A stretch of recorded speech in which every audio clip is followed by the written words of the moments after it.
तो फ्रेंड्स, कैसे हैं आप लोग। आज हम 12th क्लास के आर्ट्स, साइंस और कॉमर्स यानी कि आईए, आईएससी और आईकॉम के एग्जाम के लिए 100 नंबर का गद्य खंड हिंदी, जो कि आप सभी को पढ़ना है, उसी हिंदी का चैप्टर 1 जिसका नाम है बातचीत, और निबंधकार हैं बालकृष्ण भट्ट जी। फ्रेंड्स, हम आपको पूरा सिलेबस पढ़ाते हैं, यानी कि all subject all chapter, 12th class के सभी विषयों के सभी चैप्टर वाइज कंप्लीट तैयारी, जिससे आपको एग्जाम के समय जब हम आपको सेट का वीडियो अपलोड करें तो वो सेट आप 100% टिक कर सकें और फाइनल एग्जाम में फर्स्ट डिवीजन के साथ 80% से लेकर के 90% नंबर ला सकें, यानी कि आपकी पूरी तैयारी में आरजी सोशल स्टडी आपके साथ है। तो चलिए फ्रेंड्स, हम शुरू करते हैं इस वीडियो को। लेकिन उससे पहले फ्रेंड्स, आप इस वीडियो को अपने तरफ से एक लाइक जरूर कर दें, और आरजी सोशल स्टडी को सब्सक्राइब नहीं किए हैं तो सब्सक्राइब करने के साथ वीडियो का मैसेज पाने के लिए घंटी को भी प्रेस कर दें, ताकि आने वाले वीडियो का नोटिफिकेशन आपको मिल सके। तो चलिए फ्रेंड्स, हम शुरू करते हैं। तो हम सवाल नंबर 1 देखेंगे, जैसा काम वैसा परिणाम किस लेखक द्वारा रचित प्रहसन है। तो इसका जो सही जवाब होगा बालकृष्ण भट्ट, यानी कि ऑप्शन सी सही है। ये प्रश्न 2019 में आया था फ्रेंड्स, आप इसको ध्यान रखेंगे। सवाल नंबर 2 है, बालकृष्ण भट्ट के पिता का क्या नाम था। बालकृष्ण भट्ट के पिता का क्या नाम था। इसका जवाब होगा बेनी प्रसाद भट्ट, ऑप्शन बी सही है, यानी कि बालकृष्ण भट्ट के पिता का नाम बेनी प्रसाद भट्ट था। ये प्रश्न 2020 के एनुअल में आया था, इस बात को आप ध्यान रखेंगे। सवाल नंबर 3 है, दमयंती स्वयंवर किस लेखक की रचना है। दमयंती स्वयंवर किस लेखक की रचना है। तो इसका सही जवाब होगा ऑप्शन सी बालकृष्ण भट्ट, यानी कि दमयंती स्वयंवर बालकृष्ण भट्ट लेखक की रचना है। ये प्रश्न 2020 में आया था। सवाल नंबर 4 है, बालकृष्ण भट्ट की रचना बातचीत क्या है। बालकृष्ण भट्ट की रचना बातचीत क्या है। इसका सही जवाब होगा ऑप्शन डी ललित निबंध, यानी कि बालकृष्ण भट्ट की रचना जो बातचीत है वो ललित निबंध है, और ये प्रश्न 2018 बिहार बोर्ड के एनुअल में आ चुका है। आप इसको ध्यानपूर्वक देखेंगे और याद भी कर लेंगे, हो सकता है कि आने वाले एग्जाम में ये क्वेश्चन फिर से रिपीट कर सके। सवाल नंबर 5 है, बालकृष्ण भट्ट किस युग के निबंधकार थे। बालकृष्ण भट्ट किस युग के निबंधकार थे। तो इसका सही जवाब होगा भारतेंदु युग, यानी कि ऑप्शन बी सही है। सवाल नंबर 6 है, मनुष्य की बातचीत का उत्तम तरीका क्या है। मनुष्य की बातचीत का उत्तम तरीका क्या है। तो उसका सही जवाब होगा ऑप्शन डी, यानी कि अवाक होकर अपने से बातचीत करना, ऑप्शन डी सही है। सवाल नंबर 7 है, संवाद में सबसे महत्वपूर्ण क्या है। यानी कि हम जब बात कर रहे हो तो उसमें सबसे महत्वपूर्ण चीज क्या है। तो इसका ऑप्शन सही होगा ऑप्शन सी आत्मीयता, ऑप्शन सी सही होगा। अब हम सवाल नंबर 8 देखेंगे, बालकृष्ण भट्ट का जन्म हुआ था, यानी कि बालकृष्ण भट्ट का जन्म कब हुआ था। इसका सही जवाब होगा 23 जून 1844 ईस्वी, यानी कि ऑप्शन बी सही है। बालकृष्ण भट्ट का जन्म 23 जून 1844 ईस्वी को हुआ था। सवाल नंबर 9 है, संयोगिता स्वयंवर रचना है। संयोगिता स्वयंवर रचना है। इसका सही जवाब होगा ऑप्शन सी, यानी कि श्रीनिवास दास की। संयोगिता स्वयंवर श्रीनिवास दास जी की रचना है। सवाल नंबर 10 है, कौन सी रचना बालकृष्ण भट्ट की नहीं है। यानी कि ये जो 4 ऑप्शन दिया हुआ है, नूतन ब्रह्मचारी, 100 अजान एक सुजान, सद्भाव का अभाव और परीक्षा गुरु, यानी कि इन चारों ऑप्शन में कौन सी ऐसी रचना है जो बालकृष्ण भट्ट की रचना नहीं है। तो इसका सही जवाब होगा ऑप्शन डी परीक्षा गुरु। सवाल नंबर 11 है, कौन सी रचना बालकृष्ण भट्ट की है। कौन सी रचना बालकृष्ण भट्ट की है। जैसे कि ऑप्शन इसमें 4 दिया हुआ है, रेल का बिकट खेल, कछुआ धर्म, रेणुका और पार्च विद्या। तो इसका सही जवाब होगा ऑप्शन ए रेल का बिकट खेल, यानी कि रेल का बिकट खेल की जो रचना है वो बालकृष्ण भट्ट की है। सवाल नंबर 12 है, बालकृष्ण भट्ट ने कौन सा मासिक पत्र निकाला था। बालकृष्ण भट्ट ने कौन सा मासिक पत्र निकाला था। तो इसका सही जवाब होगा ऑप्शन सी हिंदी प्रदीप।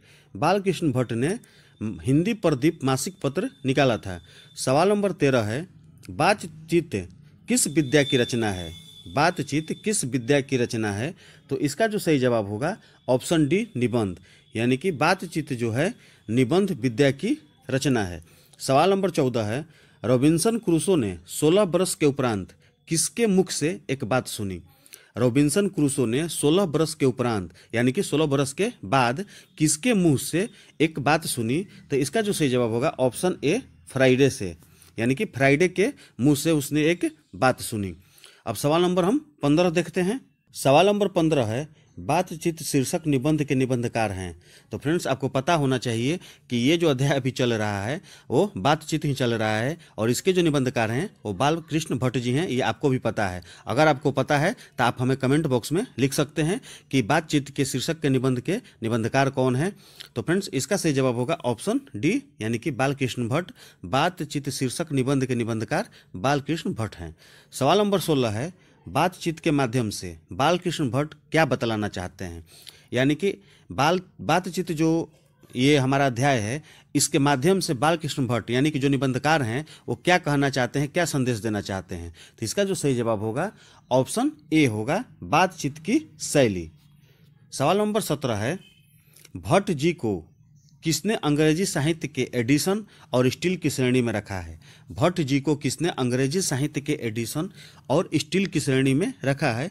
तो इसका सही जवाब होगा ऑप्शन सी, यानी कि रामचंद्र शुक्ल। सवाल नंबर 18 है, बालकृष्ण भट्ट का निवास स्थान कौन सा है। बालकृष्ण भट्ट का निवास स्थान कौन सा है। इसका सही जवाब होगा ऑप्शन बी, इलाहाबाद उत्तर प्रदेश। यानी कि बालकृष्ण भट्ट का निवास स्थान इलाहाबाद उत्तर प्रदेश है। अब हम सवाल नंबर 19 देखेंगे। सवाल नंबर 19 है, बालकृष्ण भट्ट ने किस पत्रिका का संपादन किया। बालकृष्ण भट्ट ने किस पत्रिका का संपादन किया। तो इसका जो सही जवाब होगा ऑप्शन सी होगा, हिंदी प्रदीप का। अब हम सवाल नंबर 20 देखेंगे। बालकृष्ण ने हिंदी प्रदीप नामक मासिक पत्रिका निकालना कब प्रारंभ किया। प्रश्न को समझेंगे। बालकृष्ण ने जो हिंदी प्रदीप नामक जो मासिक पत्रिका निकालते थे, उन्होंने वो कब निकालना प्रारंभ किया। तो इसका सही जवाब होगा ऑप्शन ए, 1877 ईस्वी। इस प्रश्न को हम ऐसे पढ़ेंगे उत्तर के हिसाब से कि बालकृष्ण ने हिंदी प्रदीप नामक मासिक पत्रिका जो है उसको 1877 ईस्वी से निकालना प्रारंभ किया। सवाल नंबर 21 देखेंगे। सवाल नंबर 21 है, कौन सी रचना बालकृष्ण भट्ट द्वारा रचित नहीं है। फ्रेंड्स, इसमें 4 ऑप्शन दिया हुआ है, जैसे कि ए पद्मावती, बी वेणी संहार, सी मेघदूतम और डी है मेघनाथ वध। इस 4 ऑप्शन में से कौन सी रचना जो है बालकृष्ण भट्ट द्वारा रचित नहीं है। तो इसका सही जवाब होगा ऑप्शन सी, यानी कि मेघदूतम। मेघदूतम रचना जो है बालकृष्ण भट्ट द्वारा रचित नहीं है।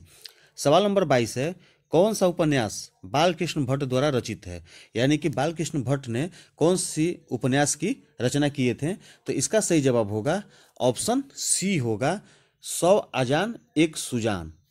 इस उपन्यास का जो नाम था 100 अजान एक सुजान उपन्यास जो है बालकृष्ण भट्ट द्वारा रचित थी। सवाल नंबर 23 है, नाटक के प्रारंभ में होने वाले मंगल पाठ को क्या कहा जाता है। तो इसका फ्रेंड सही जवाब होगा ऑप्शन बी, नांदी पाठ। ऑप्शन बी सही है।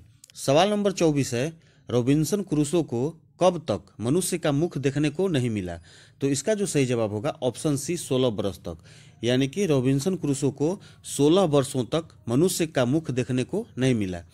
सवाल नंबर 25 है, बोलने से ही मनुष्य के रूप का साक्षात्कार होता है, यह किसने कहा। बोलने से ही मनुष्य के रूप का साक्षात्कार होता है, यह किसने कहा। इसका सही जवाब होगा ऑप्शन बी, बेन जॉनसन ने। यानी कि बेन जॉनसन ने कहा था कि बोलने से ही मनुष्य के रूप का साक्षात्कार होता है। सवाल नंबर 26 है, असल बातचीत सिर्फ 2 व्यक्तियों में ही हो सकती है, यह किसका मत है। यानी कि जो सही बात होगी वो 2 व्यक्तियों के बीच ही सही हो सकती है। यह कथन जो है किसका है, यानी कि यह मत किसका है। इसका सही जवाब होगा ऑप्शन ए, एडिसन। यानी कि एडिसन ने कहा था कि असल बातचीत जो है सिर्फ 2 व्यक्तियों में ही हो सकती है। सवाल नंबर 27 है, एडिसन के अनुसार असल बातचीत कितने लोगों के बीच हो सकती है। एडिसन के अनुसार असल बातचीत कितने लोगों के बीच हो सकती है। तो इसका सही जवाब होगा ऑप्शन ए, 2। यानी कि 2 लोगों के बीच असल बातचीत हो सकती है, ये एडिसन के अनुसार है। अब हम सवाल नंबर 28 देखेंगे। बातचीत से मन किस प्रकार का हो जाता है। बातचीत से यानी कि अगर व्यक्ति, कोई भी व्यक्ति हो, अगर अपने में या किसी व्यक्ति के साथ अगर बातचीत कर लेता है तो किस प्रकार का उसका मन हो जाता है, ये बात कही गई है प्रश्न में। तो इस बात के प्रश्न को हम जवाब के साथ देखेंगे कि बातचीत से मन किस प्रकार का हो जाता है। तो इसका जो सही जवाब होगा ऑप्शन सी होगा, यानी कि हल्का और स्वच्छ। अगर कोई व्यक्ति अपने मन का बात किसी से शेयर करता है या बात करता है तो उसका मन जो है हल्का और स्वच्छ हो जाता है। सवाल नंबर 29 है, किसके न होने से सृष्टि गूंगी प्रतीत होती है। किसके न होने से सृष्टि गूंगी प्रतीत होती है। इसका सही जवाब होगा ऑप्शन बी, वाक शक्ति। अब हम सवाल नंबर 30 देखेंगे। आर्ट ऑफ कन्वर्सेशन कहाँ के लोगों में सर्वाधिक प्रचलित है। आर्ट ऑफ कन्वर्सेशन कहाँ के लोगों में सर्वाधिक प्रचलित है? इसका सही जवाब होगा ऑप्शन सी, यूरोप में। यानी कि यूरोप में आर्ट ऑफ कन्वर्सेशन लोगों में सर्वाधिक प्रचलित है।